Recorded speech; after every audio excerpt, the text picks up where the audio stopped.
ನಮಸ್ಕಾರ ಸ್ನೇಹಿತರೆ, ಹೇಗಿದ್ದೀರಿ? ನಾನು ನಿಮ್ಮ leader Srinivas Belur. Welcome to leader YouTube channel. ಸ್ನೇಹಿತರೆ, ಮೇ 1 ವಿಶ್ವ ಕಾರ್ಮಿಕರ ದಿನಾಚರಣೆ, world workers day, world labours day ಹಾಗೂ ಯುರೋಪಿಯನ್ ಉತ್ಸವ ಅಂತ ಹೇಳ್ತಾರೆ. ಒಂದು ಹಬ್ಬ ಕಾರ್ಮಿಕರಿಗೆ. ಸ್ನೇಹಿತರೆ, ನೀವು ಮೊದಲ ಬಾರಿಗೆ ನನ್ನ ವಿಡಿಯೋವನ್ನು ನೋಡ್ತಾ ಇದ್ದರೆ ದಯಮಾಡಿ ನನ್ನ ಯೂಟ್ಯೂಬ್ ಚಾನಲ್ಗೆ ಸಬ್ಸ್ಕ್ರೈಬ್ ಆಗಿ ಹಾಗೂ ಈ ವಿಡಿಯೋವನ್ನು ಸಂಪೂರ್ಣವಾಗಿ ಕೊನೆಯವರೆಗೂ ನೋಡಿ. ಬಿಕಾಸ್ ನಾನು ಒಬ್ಬ ಕಾರ್ಮಿಕನಾಗಿದ್ದೆ. ಆ ವಿಚಾರವನ್ನು ನಿಮಗೆ ತಿಳಿಸ್ಲಿಕ್ಕೆ ಬಯಸ್ತಿದ್ದೇನೆ. ವಿಡಿಯೋವನ್ನು ನೋಡಿ ನನ್ನ ಅನುಭವವನ್ನು ನಿಮಗೆ ತಿಳಿಸ್ತೇನೆ. ನಿಮ್ಮ ಅನುಭವ ಮತ್ತು ನಿಮ್ಮ ವಿಚಾರಗಳನ್ನು ನನಗೆ ಕಾಮೆಂಟ್ಸ್ ಮೂಲಕ ತಿಳಿಸಿ. ಸ್ನೇಹಿತರೆ, ಈ ಕಾರ್ಮಿಕ ದಿನಾಚರಣೆ ಅನ್ನೋದಿದೆಯಲ್ಲ, ಅದು ದೇಶದ ಪ್ರಪಂಚದ ಬಹಳ ದೊಡ್ಡ ಹಬ್ಬ. ವಿಶ್ವದ ಎಲ್ಲ ಮೂಲೆಗಳಲ್ಲೂ ಆಚರಿಸ್ತಾರೆ. ಎಸ್ಪೆಷಲಿ ಕಮ್ಯುನಿಸ್ಟ್ ಪಾರ್ಟಿ ಅಥವಾ ಲೇಬರ್ ಪಾರ್ಟಿಗಳಿರುವಂತಹ ರಾಷ್ಟ್ರಗಳಲ್ಲಿ ಬಹಳ ವಿಜೃಂಭಣೆಯಿಂದ ಮಾಡ್ತಾರೆ, ಬಹಳ ವಿಶೇಷವಾಗಿ ಮಾಡ್ತಾರೆ. ಇದರ ಹಿನ್ನೆಲೆ ಏನು ಅಂದರೆ, ಪ್ರಪಂಚದಲ್ಲಿ ಅಮೆರಿಕದಲ್ಲಿ ಕೈಗಾರಿಕಾ ಕ್ರಾಂತಿ ಆಯಿತು 1886ಕ್ಕಿಂತ ಮುಂಚೆ. ಆಗ ಕಾರ್ಮಿಕರನ್ನ ಲೇಬರ್ಸ್ ಅಂದರೆ 16 ಗಂಟೆ 18 ಗಂಟೆ ದುಡಿಸ್ತಾ ಇದ್ರು. 1886ರಲ್ಲಿ ಮೇ 4ರಂದು ಚಿಕಾಗೋ ನಗರದ ಇಲಿಯಾನ್ಸ್ ಎಂಬ ಪ್ರದೇಶದ ಒಂದು ಐ ಮಾರ್ಕೆಟ್ನಲ್ಲಿ ಕಾರ್ಮಿಕರ ಮೇಲೆ ದಬ್ಬಾಳಿಕೆ ಆಯಿತು. ಆ ಒಂದು ದೊಡ್ಡ ಘಟನೆ ಈ ಒಂದು ಸಂಘಟನೆಗೆ ಜಾಗೃತಿಗೆ ಕಾರಣ ಆಯಿತು. ದೌರ್ಜನ್ಯ ನಡೆಸಿದ್ರು ಮಾಲೀಕರು. 16 ಗಂಟೆ ಕೆಲಸ ಮಾಡಬೇಕು, 20 ಗಂಟೆ ಕೆಲಸ ಮಾಡಬೇಕು ಅಂತ. ಅದನ್ನು ವಿರೋಧಿಸಿದವರಿಗೆ ಮರಣದಂಡನೆಗಿಂತ ಹೆಚ್ಚಿನ ಶಿಕ್ಷೆಯನ್ನು ಕೊಟ್ಟರು. ಆಗ ಕಾರ್ಮಿಕರೆಲ್ಲ ಒಗ್ಗಟ್ಟಾಗಿ ಜಾಗೃತರಾಗಿ ಎಲ್ಲರೂ ಸೇರಿ ಈ ಒಂದು ದೌರ್ಜನ್ಯವನ್ನು ಖಂಡಿಸಿದರು. ಸಾವಿರಾರು ಜನ. ಆಗ ಪೊಲೀಸ್ನವರು ಇವ್ರ ಮೇಲೆ ಶೆಲ್ ದಾಳಿ ಮಾಡಿದ್ರು. 16 ಜನ ಗಾಯಗೊಂಡ್ರು, 4 ಜನ ಅಸುನೀಗಿದ್ರು. ಈ ಒಂದು ಘಟನೆ ಇದೆಯಲ್ಲ, ಯುರೋಪಿಯನ್ ಅದ್ಯಂತ ಕೆನಡಾದಲ್ಲಿ ಅಲ್ಲೆಲ್ಲ ಜಾಗೃತರಾದರು ಕಾರ್ಮಿಕರು. ಆಗ ಹೋರಾಟ ಮಾಡಿ ಒಂದು ಕಾನೂನನ್ನು ಜಾರಿಗೆ ತಂದರು. ಕಾರ್ಮಿಕರಿಗೆ 8 ಗಂಟೆ ಮಾತ್ರ ಕೆಲಸ ಮಾಡಬೇಕು, 8 ಗಂಟೆ ವಿಶ್ರಾಂತಿಗೆ, ಇನ್ನು 8 ಗಂಟೆ ಅವರ ಸ್ವಂತ ಕೆಲಸಗಳಿಗೆ ಅಂತ ಕಾನೂನನ್ನು ಮಾಡಿದರು. ಎಷ್ಟರಲ್ಲಿ? 1923ರಲ್ಲಿ. ಆದರೆ ಆ ಕಾನೂನನ್ನು ಜಾರಿ ಮಾಡಬೇಕಲ್ಲ, ಬಹಳಷ್ಟು ಜನ ಹೋರಾಟ ಮಾಡಿದರು, ಬಲಿದಾನಗಳಾದವು. ಈಗ ಅದರ ಫ್ರೂಟ್ಸನ್ನು, ಅದರ ಉಪಯೋಗವನ್ನು ನಮ್ಮ ಕಾರ್ಮಿಕ ಬಂಧುಗಳು ಉಪಯೋಗಿಸ್ಕೊಂತ ಇದ್ದಾರೆ. ಆದ್ದರಿಂದ ನಿಮಗೆಲ್ಲರಿಗೂ ಸಹಿತ ವಿಶ್ವ ಕಾರ್ಮಿಕ ದಿನಾಚರಣೆ ಶುಭಾಶಯಗಳು.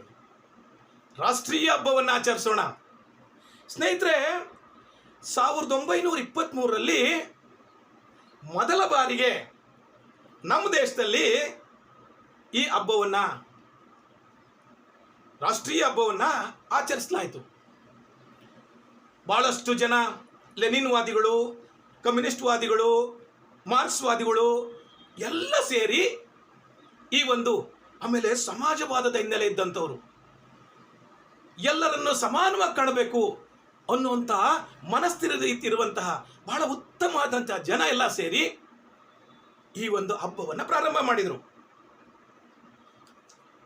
1904ರಲ್ಲಿ ಕಾನೂನು ಬಂತಲ್ಲ, ಬಂದು ಇಷ್ಟು ವರ್ಷ ಆದರೂ ಸಹಿತ ನಮ್ಮ ದೇಶದಲ್ಲಿ ಇನ್ನೂ ಸಹಿತ 8 ಗಂಟೆಗಿಂತ ಜಾಸ್ತಿ ಕೆಲಸ ಮಾಡಿಸ್ತಾ ಇದ್ದಾರೆ. ಈ ದಿನವನ್ನು ನಾವು ಬಹಳ ಗೌರವವಾಗಿ ಕಾರ್ಮಿಕರಿಗೋಸ್ಕರ ಮೇ 1 ಕಾರ್ಮಿಕರ ದಿನಾಚರಣೆ ಅಂತ ಮಾಡ್ತೀವಿ. ಬಹಳ ವೈಭವದಿಂದ ಮಾಡ್ತೀವಿ. ಎಲ್ಲೆಲ್ಲಿ ಕಮ್ಯುನಿಸ್ಟ್ ಪಾರ್ಟಿ ಸ್ಟ್ರಾಂಗ್ ಇದೆಯೋ ಅಲ್ಲೆಲ್ಲ ನಮ್ಮ ದೇಶದಲ್ಲೂ ಮಾಡ್ತೀವಿ. ಕಮ್ಯುನಿಸ್ಟ್ ರಾಷ್ಟ್ರಗಳಂತ ಇದೆ ಪ್ರಪಂಚದಲ್ಲಿ, ಅಲ್ಲಿ ಬಹಳ ಅದ್ದೂರಿಯಾಗಿ ಮೆರವಣಿಗೆಗಳನ್ನು ಮಾಡ್ತಾರೆ, ಹಾಗೂ ಕಾರ್ಮಿಕರನ್ನು ಗೌರವಿಸ್ತಾರೆ, ಅವರ ಸಾಧನೆಗಳನ್ನು ಗೌರವಿಸ್ತಾರೆ, ಹಾಗೂ ಅವರ ಹಕ್ಕುಗಳೇನು, ಅವರ ಕರ್ತವ್ಯಗಳೇನು ಎಂಬುದನ್ನು ಸಹಿತ ತಿಳಿಸ್ತಾರೆ. ಸ್ನೇಹಿತರೆ, ನಾವು ಸಹಿತ ಕಾರ್ಮಿಕ ದಿನಾಚರಣೆಯನ್ನು ಆಚರಿಸ್ತಾ ಇದ್ದೀವಿ. ಬಹಳ ವಿಜೃಂಭಣೆಯಿಂದ ಆಚರಿಸ್ತೀವಿ. ರಜಾ ಕೊಡ್ತಾರೆ, ಒಂದು ದಿವಸ ಒಂದು ಫಂಕ್ಷನ್ಗೆ ಹೋಗ್ತೀವಿ, ಸ್ವೀಟ್ ತಿಂತೀವಿ, ಬರ್ತೀವಿ. ಆದರೆ ನಮ್ಮ ಹಕ್ಕುಗಳೇನು, ನಮ್ಮ ಕರ್ತವ್ಯ ಏನು ಅನ್ನೋದನ್ನು ನಾವಿನ್ನೂ ಸರಿಯಾಗಿ ಅರ್ಥ ಮಾಡ್ಕೊಂಡಿಲ್ಲ. ಅರ್ಥ ಮಾಡ್ಕೊಂಡಿದ್ದೀವಿ, ಸರಿಯಾಗಿ ಅರ್ಥ ಮಾಡ್ಕೊಂಡಿಲ್ಲ.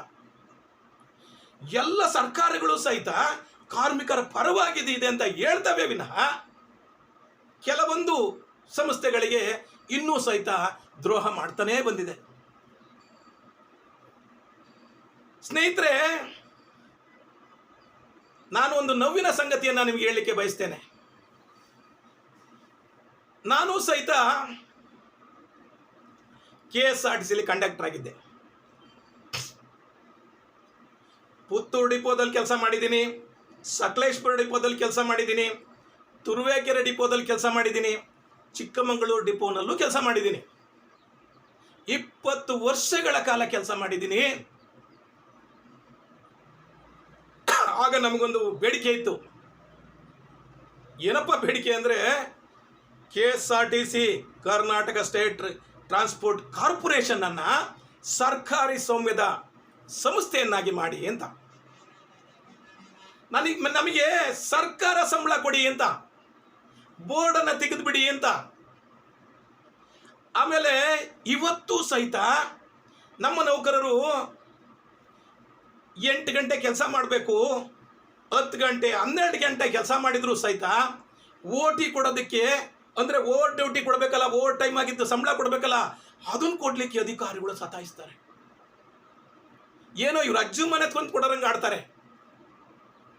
ಎಲ್ಲರೂ ಅಲ್ಲ, ಆದರೆ ನಾನು ಬಹಳ ನಿಷ್ಠೂರವಾಗಿ ಹೇಳ್ತೀನಿ, ಕಾರ್ಮಿಕರು, ಕಂಡಕ್ಟ್ರು, ಡ್ರೈವರು, ಮೆಕ್ಯಾನಿಕ್ಗಳು ಬಹಳ ಕಷ್ಟಪಡ್ತಾ ಇದ್ದಾರೆ. ಜೀವನ ಮಾಡೋದೇ ಕಷ್ಟ ಆಗ್ಬಿಟ್ಟಿದೆ. ಮಕ್ಕಳನ್ನ ಒಳ್ಳೆ ಸ್ಕೂಲಿಗೆ ಸೇರ್ಸಕ್ಕೆ ಕಷ್ಟ ಆಗ್ತಾ ಇದೆ. ಸರಿಯಾಗಿ ಸಂಬಳ ಕೊಡ್ತಾ ಇಲ್ಲ ನೀವು. ಸ್ನೇಹಿತರೆ, ಈಗ ಸಂತೋಷ್ ಲಾಡ್ ಇದ್ದಾರೆ, ಭಾಳ ಉತ್ತಮವಾದ ಮನುಷ್ಯ, ಲೇಬರ್ ಮಿನಿಸ್ಟರ್ ಆಗಿದ್ದಾರೆ. ಹಾಗೂ ನಮ್ಮ KSRTC ಮಿನಿಸ್ಟ್ರು ಡಾಕ್ಟರ್ ರಾಮಲಿಂಗಾರೆಡ್ಡಿ ಅವರು ಭಾಳ ಒಳ್ಳೆಯವರು. ಅವರು ಈಗ ಯೋಚನೆ ಮಾಡಬೇಕು, KSRTCಗೆ ಏನಾದರೂ ಅನುಕೂಲ ಮಾಡಬೇಕು, KSRTC ನೌಕರರಿಗೆ ಏನಾದರೂ ಅನುಕೂಲ ಮಾಡಬೇಕು, KSRTC ನೌಕರರ ಹೃದಯದಲ್ಲಿ ನಾವು ಉಳ್ಕೋಬೇಕು ಅಂದರೆ ಈ KSRTC ಅನ್ನೋದನ್ನು ಚೇಂಜ್ ಮಾಡಿ ಸರ್ಕಾರಿ ಸ್ವಾಮ್ಯದ ಸಂಸ್ಥೆ ಮಾಡಿ, ಸಂಸ್ಥೆಯನ್ನು ತೆಗೆದಾಕಿ ಸರ್ಕಾರದ ಕೆಲಸ ಅಂತ ಮಾಡಿ, ಸಂಬಳವನ್ನು ನೇರವಾಗಿ ಸರ್ಕಾರದಿಂದ ಬರೋಂಗೆ ಮಾಡಿ. ಮಲತಾಯಿ ಧೋರಣೆ ಮಾಡಬೇಡಿ ಸಾರ್. ಸನ್ಮಾನ್ಯ ಸಿದ್ದರಾಮಯ್ಯನವರಿಗೆ ಹಾಗೂ DK ಶಿವಕುಮಾರ್ ಅವರಿಗೆ, ಸಿದ್ದರಾಮಯ್ಯನವರಿಗೆ ಭಾಳ ಕಷ್ಟದಿಂದ ಬಂದಂಥವ್ರು, ಅವರಿಗೆಲ್ಲ ಗೊತ್ತಿದೆ. ನಾವು ಸಹಿತ ಅವರನ್ನು ಭೇಟಿ ಮಾಡಿದ್ದೀವಿ. ಭಾಳ ಒಳ್ಳೆಯವರು ಮುಖ್ಯಮಂತ್ರಿಗಳು. ಸನ್ಮಾನ್ಯ ಸಿದ್ದರಾಮಯ್ಯನವರಲ್ಲಿ ಮನವಿ ಏನಪ್ಪ ಅಂದರೆ, ನಿಮ್ಮನ್ನು ನಾವು ಪೂಜೆ ಮಾಡಬೇಕು ಅಂದರೆ ಈ ಒಂದು ಆದೇಶ ಮಾಡಿಸಿ, ಕಷ್ಟವನ್ನು ಅರ್ಥ ಮಾಡ್ಕೊಳ್ಳಿ. KSRTC ನೌಕರರಿಗೆ ಬರೋ ಸಂಬಳ ಬ್ಯಾಂಗ್ಳೂರಲ್ಲಿ ಜೀವನ ಮಾಡೋಕ್ಕಾಗ್ತಾ ಇಲ್ಲ, ಒಳ್ಳೆ ಸ್ಕೂಲಿಗೆ ಸೇರ್ಸೋಕ್ಕಾಗ್ತಾ ಇಲ್ಲ, ಒಂದು ಒಳ್ಳೆ ಬಟ್ಟೆ ಹಾಕೋಕ್ಕಾಗ್ತಾ ಇಲ್ಲ. ರಾತ್ರಿ ಹಗಲು ಕಷ್ಟಪಟ್ಟರು ಸಹಿತ ಜೀವನ ಮಾಡೋದೇ ಕಷ್ಟ ಆಗ್ಬಿಟ್ಟಿದೆ. DK ಶಿವಕುಮಾರ್ ಸರ್, ನಾನು ಎಲ್ಲ ಕಾರ್ಮಿಕರ ಪರವಾಗಿ ನಮ್ಮೆಲ್ಲ ಕಂಡಕ್ಟ್ರು, ಡ್ರೈವರು, ಮೆಕ್ಯಾನಿಕ್ಕು ಎಲ್ಲರ ಪರವಾಗಿ ನಿಮಗೆ ಕೈ ಮುಗಿದು ಬಿಡ್ತೀನಿ. ಈ ಕಾರ್ಪೊರೇಷನ್ ಚೇಂಜ್ ಮಾಡಿ ಸರ್ಕಾರಿ ಕೆಲಸ ಅಂತ ಮಾಡಿ ಸಂಬಳ ಕೊಡಿ. ಭಾಳ ಕಷ್ಟಪಡ್ತಾ ಇದ್ದಾರೆ ನಮ್ಮ ಕಂಡಕ್ಟರ್, ಡ್ರೈವರ್ಗಳು, ಮೆಕ್ಯಾನಿಕ್ಗಳು. ಕಷ್ಟಕ್ಕೆ ಪ್ರತಿಫಲ ಕೊಡಿ ಸರ್, ಫ್ರೀಯಾಗಿ ಕೊಡಬೇಡಿ. ಕಷ್ಟಪಟ್ಟಿದ್ದಕ್ಕೆ ಪ್ರತಿಫಲ ಕೊಡಿ.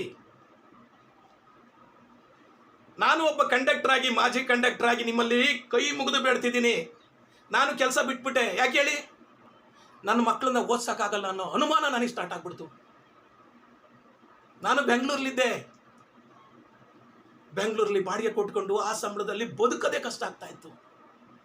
ಬಟ್ ಇವತ್ತು ನಾನೊಂದು ಜೀವನ ಮಾಡಲಿಕ್ಕೆ ಒಂದು ವ್ಯಾಪಾರ ಮಾಡ್ತಾ ಇದ್ದೀನಿ. ನನ್ನ ಮಕ್ಕಳನ್ನೆಲ್ಲ ಮದುವೆ ಮಾಡಿ ಅವರವ್ರ ಜವಾಬ್ದಾರಿ ಮಾಡಿದ್ದೀನಿ.